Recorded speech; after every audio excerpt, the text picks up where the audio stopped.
आगामी 2022 का मनपा चुनाव आ रहा है। इस चुनाव में आपकी क्या तैयारी रहेंगी और किस प्रकार से रणनीति प्रकट करेंगे, चार में रहेंगे? हमारी रणनीति तो यह है कि पूरा पैनल बना के ही हम लड़ने वाले हैं। और जो अभी पिछले वक्त में जो नगर सेवकों ने विकास नहीं हुआ है इस प्रभाग का, वो विकास करने की इच्छा है हमारी। किस कौन से विकास के मुद्दे को लेकर आप जनता को प्रभावित करोगे? विकास का मुद्दा बोला जाए तो क्या है कि इस एरिया के अंदर में प्रभाग 5 में विजयनगर है, धर्मनगर है, यहाँ पे अभी सड़कें नहीं है, लाइटिंग की व्यवस्था नहीं है और बहुत सारी यानी परेशानी है यहाँ पे, इसलिए वो मुद्दा रहेगा ही। क्या लगता है आपके प्रभाग में क्या क्या ऐसे मुद्दे हैं जिनको पूरा करना, ऐसे क्या क्या काम है जिनको पूरा करके ही आप आगे बढ़ेंगे? सबसे पहले तो मैं ये आपको बताना चाहता हूँ कि जो स्मार्ट सिटी का जो काम रुका हुआ है और जिस वजह से स्मार्ट सिटी की वजह से जो नागरिकों को परेशानी हो रही है, मैं चाहता हूँ कि वो मुद्दा जल्द से जल्द सुलझ जाए।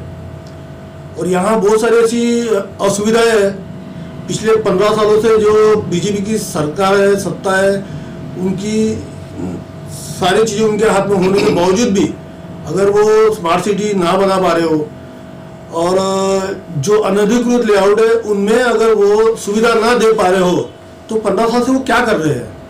हम ये जानना चाहते हैं उनसे कि वो 15 साल से क्या कर रहे हैं, क्यों नहीं कर पा रहे अनधिकृत लेआउट के वो विकास, क्या कारण है? आपके प्रभाग में क्या क्या काम है अभी करने के?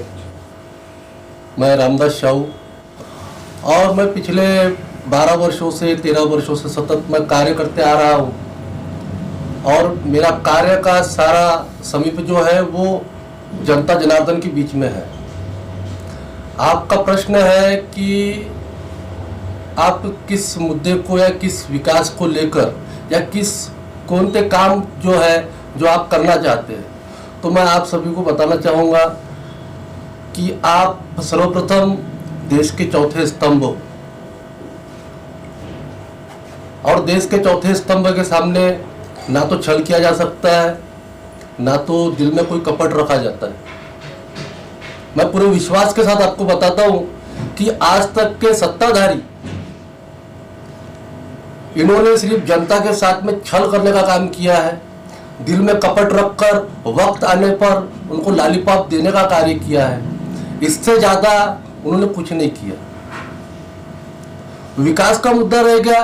अब मुझे जो करना है, सर्वप्रथम मुझे तो जनता को विश्वास में लेकर विश्वास के पारित उतरना है।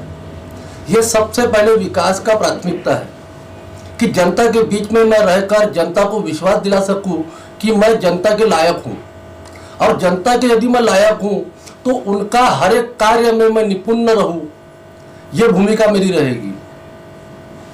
आज परिसर में जितना भी आप कार्य देखते हो अविकसित कार्य, कोई भी ऐसा कार्य नहीं है जो पूर्ण तरीके से कंप्लीट हो या पूरे तरीके से वो कंप्लीट हो चुका हो।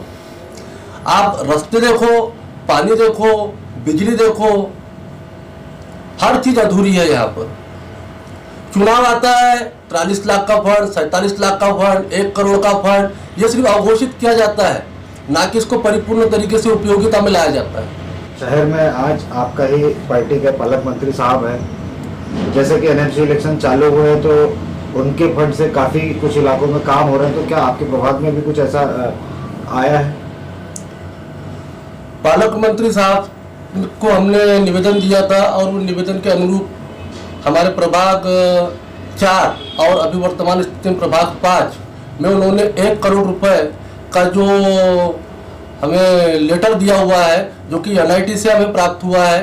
एनआईटी के मुगलीवार साहब या खुद यहाँ आए थे, यहाँ आकर उन्होंने मैप नक्शा सभी लेकर गए हैं, लेकिन चुनाव का दरम्यान होने के कारण और वो फंड रिलीज नहीं होने के कारण, लेकिन फंड रिलीज चाहे हम सत्ता में बैठे या ना बैठे, लेकिन वो फंड रिलीज होगा।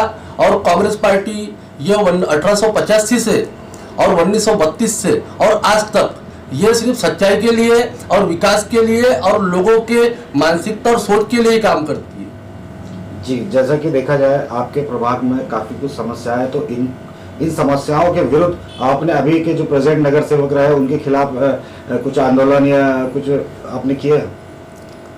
मैंने बीच में ही देश के चौथे आधार स्तंभ के माध्यम से आरटीआई का एविडेंस पेश करके मैंने जो चेंबर हो या रास्ते हो या जो भी उनके काले घोटाले हो जिन पे अभी सफेद कपड़ा डालकर पर्दा डालने का कार्य जो किया जा रहा है, ये सारे जो पर्दे हैं ये जनता को समझती है और जनता उसी अनुरूप उन नगर सेवकों को क्या फिर से मौका देती है कि हमें सेवा करने का अवसर देती है, ये आने वाला वक्त बताएगा। आने वाले एनएमसी इलेक्शन में कांग्रेस पार्टी की ओर से आप तीनों एक भावी नगर सेवक के ऊपर जाने जाएंगे, तो क्या क्या आप तीनों के प्रण रहेंगे, क्या क्या ऐसे काम रहेंगे जिनको आप करने की बिल्कुल ठान के बैठे हुए? सबसे पहले तो मैं बता देता हूं कि हम भावी नगर सेवक के रूप में नहीं देखे जा रहे हैं। हमने पार्टी से मांग की है कि जनता को हमारी जरूरत है या नहीं है, यह वक्त बताएगी, लेकिन हमें लगता है कि हम जनता के कार्य में निपुण है और हम जनता के कार्य को कष्टता से निभाने का कार्य बिल्कुल कर सकते हैं और इसी उद्देश्य से हमने पार्टी से मांग की है।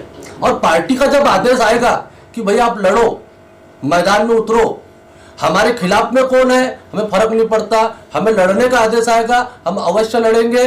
और आपको पूरे विश्वास के साथ बताते हैं कि जितने मतदानों से हम पिछले गत वर्षों में पीछे रहे उससे डबल मतदानों से हम आगे चले जाएंगे। मान लीजिए यदि आपकी पार्टी ने आपको इस बार मौका नहीं दिया तो खुद का पैनल बना के आप इस महानगर पालिका के इलेक्शन में तैयार होंगे और खड़े होंगे? नहीं, ये कांग्रेस के निष्ठावान कार्यकर्ताओं का परिचय नहीं है। कांग्रेस के निष्ठावान कार्यकर्ताओं का परिचय यह है कि पार्टी का जो आदेश रहता है, पार्टी का यदि आदेश का आप पालन करते हो तो ही आप कांग्रेस पार्टी के निष्ठावान कार्यकर्ता कहलाते हो। और हमने ना विचार किया, ना मंथन किया है, ना कि हमारे सद्बुद्धि में कभी वो विचार प्रकट होगा। मतदारों को क्या आह्वान रहेगा?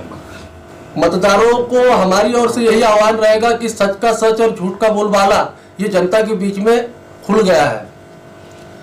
जिन्होंने पिछले कोरोना के काल में जो नगर सेवक रहते हुए, जो जनता के प्रतिनिधि रहते हुए, जो जनता के आमदार रहते हुए, जनता के विधायक रहते हुए जनता तक नहीं पहुंच सके, जनता के परिसर तक नहीं पहुंच सके, और वो कार्य पूरे निपुण तरीके से कांग्रेस के हर नौजवान साथी, हर कार्यकर्ता ने किया है।